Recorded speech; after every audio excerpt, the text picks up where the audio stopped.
Hey, Dan with SuckleBusters. If you're ready to light up your backyard this season, start it off with fajitas.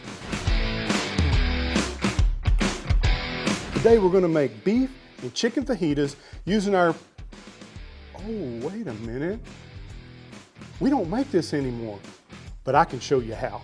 Now the first step is to prepare your meat. I like to do this the day before if possible, and then we'll hold it in the fridge overnight. Starting out with your chicken, take it, put it in a plastic bag, and just pound it out. Your goal here is to get it all to the same level of consistency and thickness.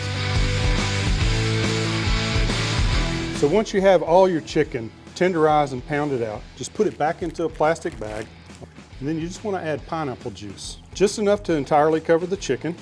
Now on the beef, this isn't pre-tenderized. You can get it pre-tenderized, it's even better then. But this will cook out just fine. I just like to get a little bit of the scragglers off. There's just a little bit of we're gonna get about 2 pounds of beef, add it to our bag, and then we're gonna pour on our pineapple juice. Once you get your beef in there, you get it fully covered. Just gonna move it around just a little bit, and then we're gonna seal this bag, take all the air out of it. Hey, you're out of fajita seasoning? Sorry, we don't make it anymore.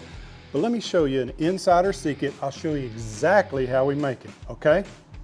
First thing you need is one of our SPG rubs. SPG Hot, 1836, or Campfire Steak Seasoning. You need about a half bottle. I love 1836 for the cracked black pepper. The next thing you need is one of our Texas chili kits. Inside, it's gonna be one of these pouches. You just take your seasoning bottle, dump it in. Now, all you gotta do, put that lid on tight because otherwise it's going to get you. Just shake it up. Meat's all marinating. First thing I like to do on the griddle is cook up my tortillas. You just want to get them nice and soft. Nothing better than using a little butter in a hot griddle. I just like to put a little butter out like this. Grab a tortilla, spin it around, get it nice and buttery, and then just cook them until they puff up. Okay, the tortillas are all finished. We pulled them off. We're holding them in a warmer. Now we're gonna season the veggies and take them to the Blackstone. So I like to start off with just a little bit of olive oil.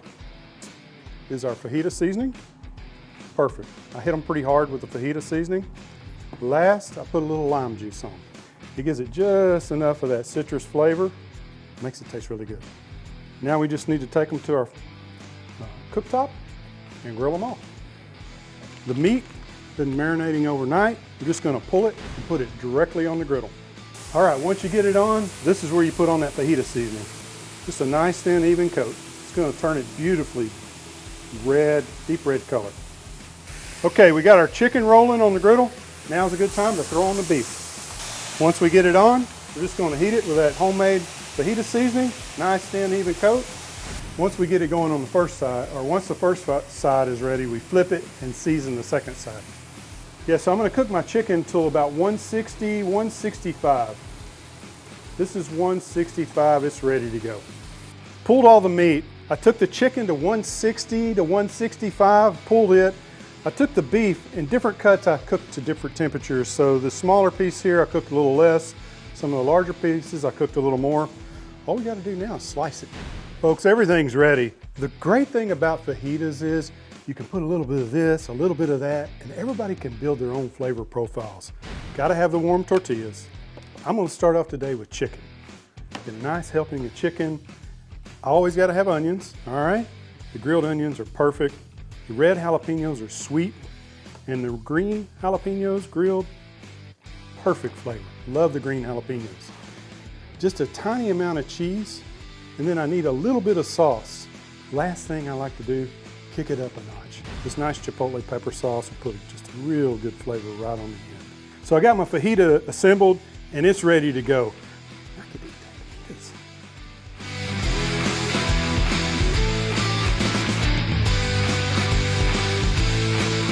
It's awesome. The chicken is nice and sweet, spicy with a little bit of chili pepper in there. The grilled veggies are sweet and nice. Jalapeno to set it off and that pepper sauce on top, perfect. I just like to say, hey, for everybody that loved our fajita seasoning, thank you. You now have the recipe. I would encourage you to try it and tag us. Let us know how it goes for you.